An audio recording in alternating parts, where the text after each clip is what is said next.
mà cái lâu cả lá hay vì sẽ so từ cái ôi hàng phiếng này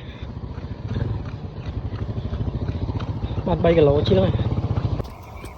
mang cái lỗ ấy hú đặt cái lâu trời cái đốt mang cái lỗ này này đặt cái lâu trời ơi tới cho camera này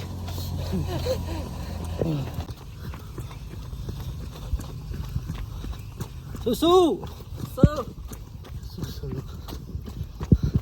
su running là đi làm Phnom Hải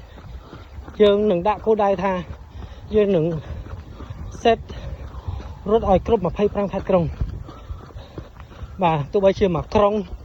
hay còn mà khai dương rốt ban 5 kg 10 kgก็ได้ខ្ញុំត្រូវដាក់គឺថាខ្ញុំត្រូវទៅរត់ហើយបានក្រុម25ខាត់ក្រុងបីបងប្អូនអញមើលពីទេសភាពពេលខ្ញុំរត់តើវាស្អាតឬក៏មិនស្អាត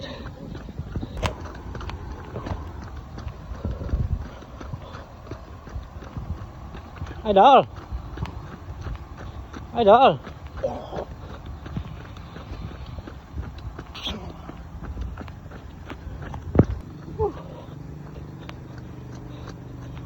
ើមប្រមូលផ្លូវបាត់ចូលសាកដាមហើយ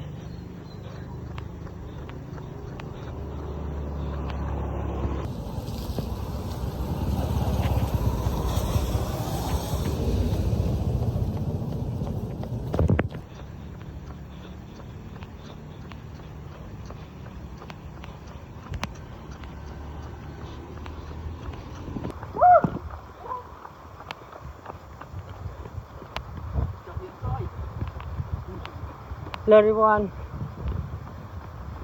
Một tư ở trong 1 km